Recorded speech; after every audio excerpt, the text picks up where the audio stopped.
E o Landim e o Rodrigo Ducha utilizavam sempre a construção do estádio próprio como um cabo eleitoral, né? Um cabo eleitoral. Utilizavam muito isso, porque se a gente não ganhar, não vai ter estádio próprio. A questão é o seguinte, como esse estádio vai sair?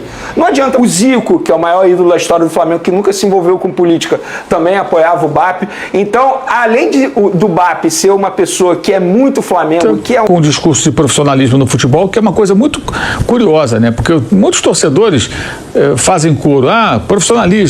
Ao mesmo tempo, não, contrata fulano, traz ciclano, não, renova com o Gabriel. Quanto ele quer ganhar? Não importa, ele é ídolo. Quer dizer, é um profissionalismo esquisito que esse pessoal quer. Foram vários fracassos, né? Para um elenco que tinha que apresentar mais. E isso passa muito pela gestão, né? Muito pela gestão. Essa troca de técnico contínua, tentativa e erro. Traz o técnico, vê se ele resolve. Não resolve, traz outro. Manda embora, traz outro. Até acertar. De 30 a 1 hora do seu dia. Ao invés de você ficar só assistindo, você pode ganhar dinheiro com notícias, postando um vídeo como esse. Tá vendo esse valor? Foi apenas desse vídeo. Quer saber mais como funciona e transformar o seu tempo em lucro? Clica no link que eu deixei aí na descrição ou fixado nos comentários. Porque o BAP ele não é contra o estádio. Ele é a favor do estádio, desde que isso não comprometa a saúde financeira do Flamengo. E o Landim e o Rodrigo Ducha utilizavam sempre a construção do estádio próprio como um cabo eleitoral, né? Um cabo eleitoral. Utilizavam muito isso, porque se a gente não ganhar, não vai ter estádio próprio. A questão é o seguinte, como esse estádio vai sair? Não adianta você comprar terreno, inclusive você pagar mais caro pelo terreno, pelo que fato ele vale. E aí, e o projeto? Como é que vai ser feito esse estádio? Como é que você não vai prejudicar a vida financeira do Flamengo? Era isso que os outros candidatos cobravam dessa atual gestão. Cadê o projeto? Isso não foi apresentado em nenhum momento. Então o BAP, a partir de agora, junto com os seus pares, junto com as pessoas responsáveis, e ele alega que já tem pessoas responsáveis para tratar desse assunto, eles vão ver como que o estádio pode ser feito sem prejudicar a vida financeira do Flamengo. Não é que os candidatos da oposição eram contra. Na verdade, eles são a favor. Mas como isso será feito? Então não é uma certeza absoluta. Não é uma certeza absoluta. Depende. O terreno já foi comprado. Perfeito. Isso não tem jeito. O terreno já foi comprado. Agora, como que isso vai ser feito?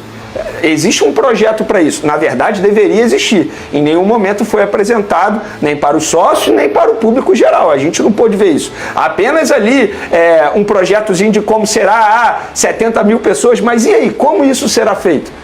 Porque, de fato, se a gente for parar e analisar, várias pessoas que entendem muito do assunto financeiro, César Grafietti, que a gente gosta muito de mencionar, ele fala, beleza, não é para o torcedor perder o sono em relação à saúde financeira, mas é para ficar com o sinal de alerta ligado. Porque o ano vai virar e o Flamengo não tem muito dinheiro em caixa. Aqueles que acham que o Flamengo vai chegar nessa janela de transferência e vai fazer contratações de peso, tal como fez nessa última temporada, pagando até dinheiro à vista pelo De La Cruz, isso não vai acontecer. Mas não vai acontecer por quê?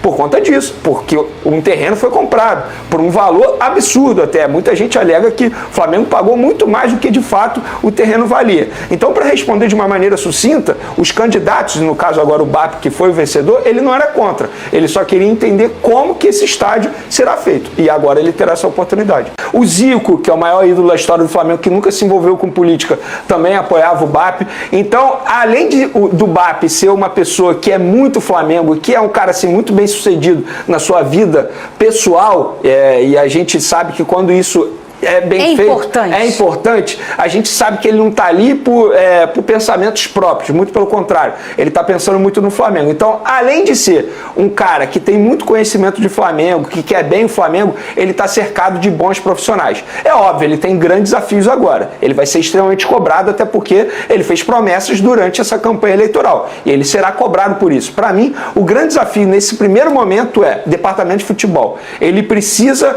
mudar todo o departamento de futebol, profissionalizar, porque ele prometeu isso, inclusive, durante a campanha eleitoral dele. E a gente pôde ver, para mim, o maior erro do Rodolfo Landim foi não ter um projeto esportivo. Eu acho que aí ele precisa começar a ter um projeto esportivo e montar o departamento de futebol dele. Por exemplo, o diretor de futebol. Quem será o diretor de futebol dele? Fala-se muito de um diretor português. Ele ainda não confirmou essa informação, que é o José Boto. Então, ele já prometeu que vai manter o Felipe Luiz. Para mim, é um baita acerto, porque o Felipe Luiz fez um bom trabalho nessa reta final. Vai manter como treinador? Como treinador. Então, assim, eu acho que ele tem o contrato até o final do ano que vem, até o final do ano que vem, exatamente. Então, acho que para mim o grande desafio do BAP como presidente do Flamengo é montar o departamento de futebol, profissionalizar o departamento de futebol. Ele prometeu que iria fazer isso, que inclusive não terá amador. Por exemplo, Marcos Braz era um VP amador, vice-presidente de futebol do Flamengo amador. Ou seja, ele não ganhava para estar ali. Não ganhava para estar ali, e o BAP prometeu que não terá um VP de futebol. Será tudo profissional, ou seja, a pessoa que estiver ali vai ser paga por isso, vai ser um cara que não necessariamente vai torcer para o Flamengo, mas é um cara que tem conhecimento da área. Então esse para mim é o grande desafio do BAP como presidente do Flamengo. O Flamengo disputou nas 2 últimas temporadas 15 troféus e ganhou 3. Né? Eu acho que isso pesou bastante, o desempenho patético nas 2 Libertadores, né? Ganhas por rivais cariocas, Fluminense e Botafogo, sendo eliminado por times que esses 2 rivais eliminaram, o Olímpia no passado e o Peñarol nessa temporada. Acho que o Dunche era um candidato, acho que mais fraco. O Landim acho que não conseguiu emplacar e seria difícil emplacar o Dunche.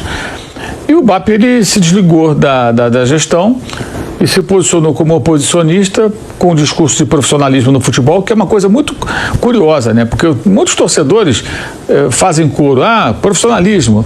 Ao mesmo tempo, não, contrata fulano, traz ciclano, não, renova com o Gabriel. Quanto ele quer ganhar? Não importa, ele é ídolo. Quer dizer, é um profissionalismo esquisito que esse pessoal quer. É um profissionalismo que não faz conta, que faz as coisas à base da emoção, enfim. Mas o discurso dele é esse.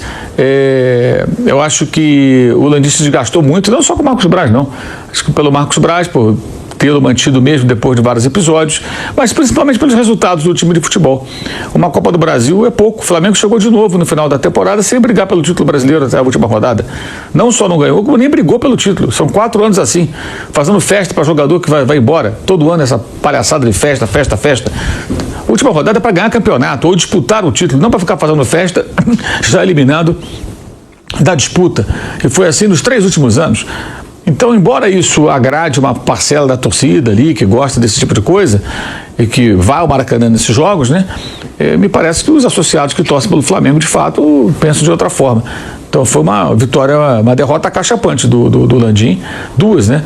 Foi xingado domingo no Maracanã e segunda-feira não conseguiu emplacar seu candidato.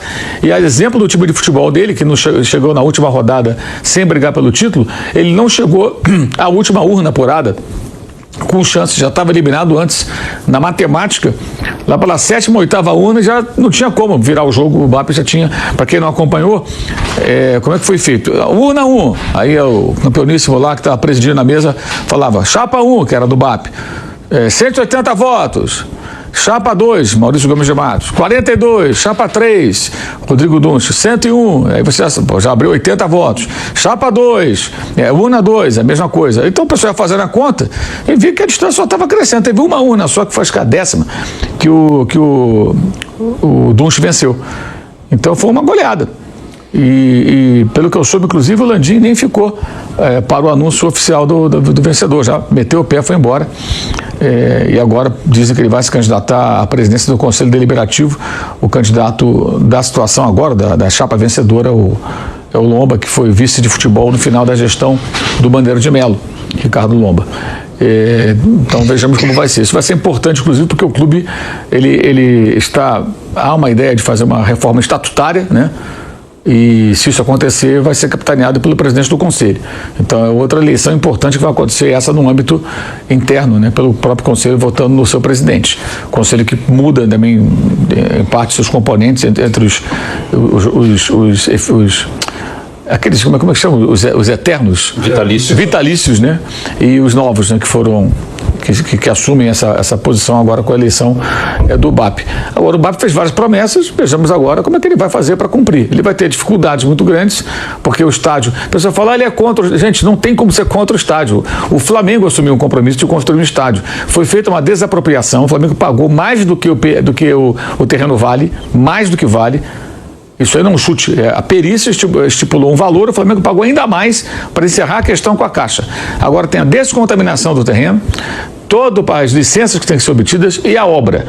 Vamos contar de 2 bi para cima, em 5 anos. Onde arrumar esse dinheiro, como viabilizar isso? Esse é o principal desafio. Não tem volta, tá? Não tem volta. O Flamengo, não é o BAP, não é o Landim, o Flamengo assumiu um compromisso e vai ter que honrá-lo. O estádio vai ter que sair. Como? Aí vamos ver agora qual é a capacidade que essa nova gestão terá de conseguir levantasse dinheiro por meio de parcerias ou de outras formas, name right, sei lá o que, venda de cadeira, sei lá o que eles vão fazer. Vamos ver como vai ser. Esse é um ponto. E o outro é a mudança do perfil no futebol. Ter um regime mais profissional no sentido de sem paternalismo e com cobrança profissional. O nome do português José Boto já é especulado há meses e, obviamente, com a proximidade do pleito e a vitória do BAP, ele ganhou mais espaço na mídia de ontem para hoje, mas já há muito tempo vem se falando sobre esse nome. Vejamos se será ele, de fato, o cara que vai ser contratado. O que o pessoal todo fala, o pessoal da chapa do BAP, é que ele vai montar uma estrutura com profissionais à frente de cada uma das pastas que normalmente tem vice-presidente, né? E os vices seriam meros agentes políticos ali, sem atuação diária, né? No dia a dia, só profissionais tocando o marketing, a comunicação, o futebol, as finanças, o jurídico e por aí vai. Aí vejamos como vai ser, isso a gente vai saber quando ele montar essa equipe, ele anunciar como será formada essa equipe, como vai ser formado esse time. Mas acho que foi uma resposta ao Landim, que tinha uma estratégia que me parece muito clara, que era fazer o Dunche o seu sucessor. Ele seria o CEO, ou seja, continuaria numa função com poder, né, dentro do clube. E muita gente acredita que, se ele conseguisse seu objetivo, daqui a 3 anos ele se candidataria de novo à presidência, poderia ser eleito e inaugurar o estádio e até se reeleger. Se ele consegue isso tudo, seriam 3, 6, mais 3 como seu 9, mais 6 como presidente, se ele fosse eleito e reeleito, né? 15 anos. Seriam 15 anos. Né? Seriam 15 anos à frente do clube, como CEO durante 3 e presidente em 12. Se ele conseguisse, mas não conseguiu. Eu acho que isso tem um aspecto positivo nisso aí que eu vejo, é o seguinte: o colégio eleitoral é muito pequeno, a torcida não vota, votam sócios, mas não sei se o BAP vai ser bom ou ruim, gente, só com bola de cristal. O que ele promete, né, a gente vai saber se ele vai cumprir no futuro.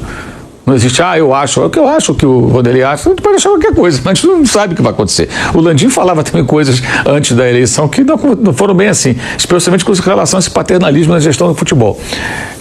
Mas o fato é que ficou claro que nesse clube é mais difícil você ter um projeto de poder de longuíssimo prazo. Achei que isso foi bom. Acho que isso foi interessante. Agora, se o Flamengo tivesse sido campeão brasileiro, da Libertadores, ano passado, esse ano e tudo, e tinha jogadores para isso, né? Ele faria o seu sucessor. Porque financeiramente o clube está estabilizado, ele comprou o terreno do estádio, a torcida imagina, né, que, poxa, isso vai realizar o sonho do estádio, do Flamengo, essa coisa toda em alguns anos. Mas os fracassos esportivos, eles têm um peso muito grande. Muito grande. O Flamengo fez 2 temporadas muito aquém.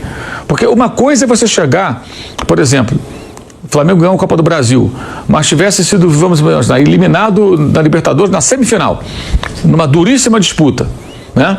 Acontece, mas você brigou até a semifinal. Tivesse passado a primeira fase com folgas, como era para passar, e não fazendo contas ali num grupo com adversários muito inferiores, né? Perdendo, inclusive, o Palestino, derrotas para o Bolívar, 2, né? Empate com o Milionários em Bogotá, o time mais fraco do grupo, enfim.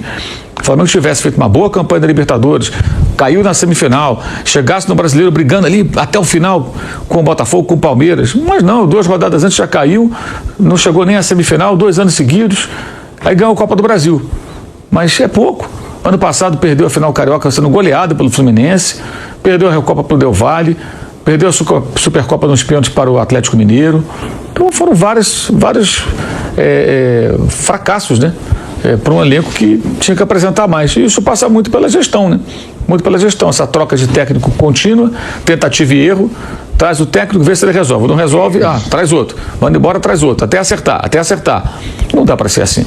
E isso tudo foi patrocinado pelo Landim.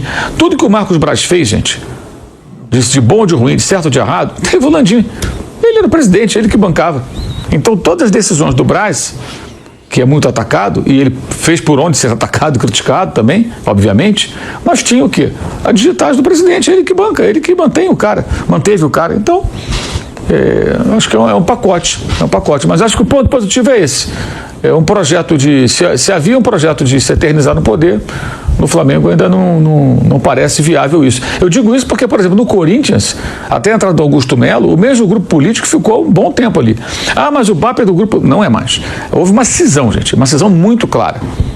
entre o Landim, com outros apoiadores e essa turma que está com o BAP, inclusive com vários que participaram lá da revolução do clube a partir de 2013. Alguns permaneceram com o Eduardo Bandeira de Mello e outros não. Outros saíram, mas muitos se reuniram agora na candidatura do BAP.